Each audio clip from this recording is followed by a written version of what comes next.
Singapore, the new paper. As per her usual routine, Ms. Noraini Abbas, a Singaporean woman, visited the Al Noor Mosque in New Zealand last Friday, March 15, for prayers with her son Sayyad Milne, 14. Following custom, the pair went to separate prayer sections for men and women.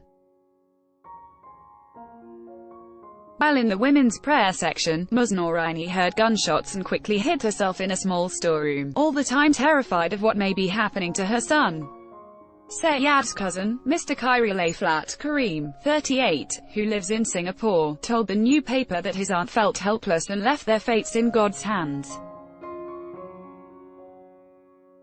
In an interview with Berita Harian published on Wednesday, Ms. Noraini, who has been living in New Zealand for more than 20 years, said, "I thought if the time has come for me to die, let it be." Mr. Khairul, who spoke to TNP on Wednesday, said he and his mother received updates from Ms. Noraini on what happened. According to her, she rushed out to look for her son once the gunshots ceased. She told BH, "I did not see him. I only saw dead bodies lying stiff bodies lying on top of each other. I was stunned, in disbelief that this is happening in New Zealand." She left the mosque without knowing where her son was. When Sayyad's parents went to the hospital at night and could not find their son, they had a feeling he had died. His death was confirmed the next day. Sayyad was one of 50 people who died in the mass shooting at the Al Noor Mosque and the Linwood Islamic Centre in Christchurch last Friday. The gunman, Brenton Tarrant, an Australian, has been charged with murder and is likely to face more charges. Mr. Khairul, a visual merchandising assistant manager, described his cousin as a quiet and well-mannered boy who was well-liked and had wanted to become a professional footballer. He said the two of them enjoyed each other's company whenever Sayyad came to Singapore.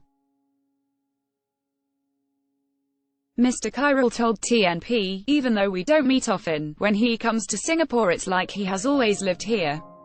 The bond is super close." Sayyad, who was born in New Zealand, had visited Singapore 3 times. His last trip here was for 2 months last December. During these visits, Sayyad, his twin siblings, Shuaib and Kahaya, both 16, and his mother would stay with Mr. Khairul's family in their 3-room housing board flat in Telok Blangah. Mr. Khairul said, the 3 children, are nature lovers. We would go to places like Sentosa, East Coast Beach and Mukwichi Treetop Walk.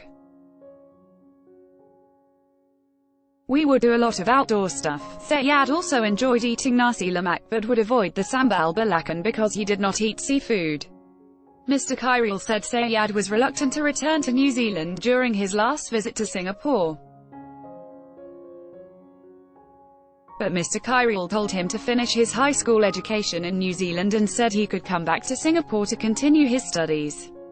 He agreed but insisted Mr. Khairul visit him in New Zealand. "I said yes, and after that, my family wanted to surprise them with a visit this year," Mr. Khairul said. "As it turns out, I will end up visiting him at his grave."